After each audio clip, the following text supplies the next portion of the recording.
Welcome to this explainer. Today, we're unpacking a really fascinating source document. It's a church morning prayer guide from May 9th, and it dives into a profound question.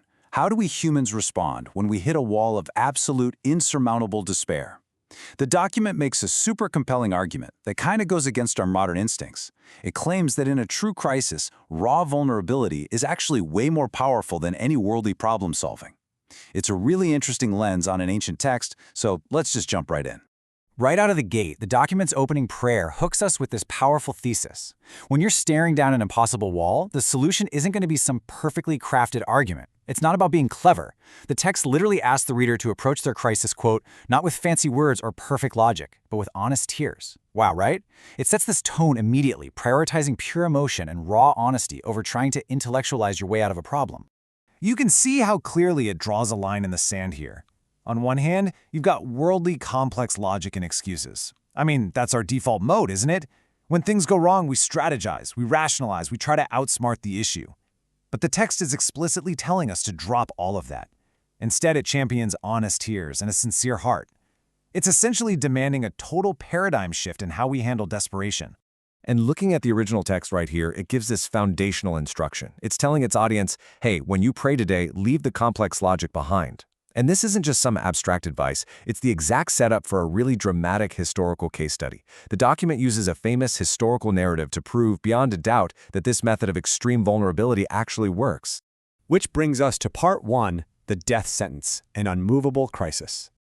To really hammer its point home, the text dives straight into the historical account of King Hezekiah from 2 Kings chapter 20. In the very first verse, the prophet Isaiah walks in and delivers the ultimate wall, a definitive divine death sentence. Isaiah tells the king, put your house in order, you will die. No ambiguity, no wiggle room, just the absolute worst news a person can get delivered with total certainty. Now we really need to understand the stakes here. Think about who Hezekiah is. He's a reigning monarch. He has immense power, massive wealth, the best doctors, powerful alliances, the whole shebang. But the document highlights that facing this specific crisis, none of it matters. His authority, unusable. His wealth, totally irrelevant. His political alliances, powerless.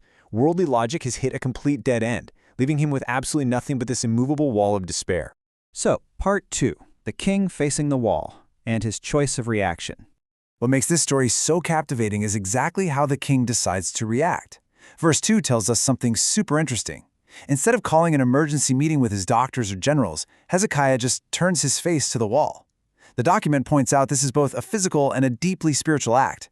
By physically turning away, he's literally shutting out the room. He's blocking out his advisors, the worldly solutions, and even his own royal pride. He cuts off every single logical avenue of escape so he can focus entirely on the divine.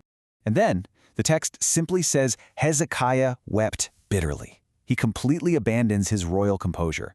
Just imagine it, a powerful monarch in his own palace completely breaking down. This perfectly illustrates that opening concept we talked about. He's not building a complex legal case for why he deserves to live. He is literally embodying the honest tears the prayer guide demanded. He hits rock bottom and offers nothing but raw, unfiltered vulnerability. Moving on to part 3, the immediate response, as the narrative accelerates. What happens next is just wild. Look at how incredibly fast the situation reverses. Minute 1, the death prophecy is delivered.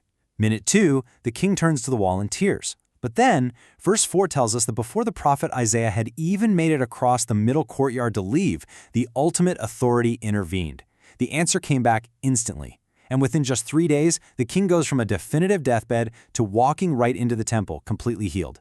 The speed of that response is directly tied to the absolute depth of his surrender. And if you want proof of why this happened, it's right there in verse 5. God's direct response to Hezekiah is incredibly specific. He doesn't say, I've considered your logical arguments, or I'm impressed by your wealth. No, he explicitly says, I have heard your prayer and seen your tears. Think about that. The tears, the very symbol of his brokenness and his total lack of worldly logic, are cited as the exact catalyst for this divine intervention. Finally, part 4. The 15-year extension, and the ultimate resolution. 15. Exactly 15 years are added to King Hezekiah's life. It's a complete, miraculous overturning of the literal death sentence he had received just minutes before. That immovable wall we talked about, completely dismantled. But verse 6 shows us the results actually went way beyond just his personal health. His honest vulnerability didn't just save his own life. Sure, he got the 15 extra years and was physically healed in 3 days.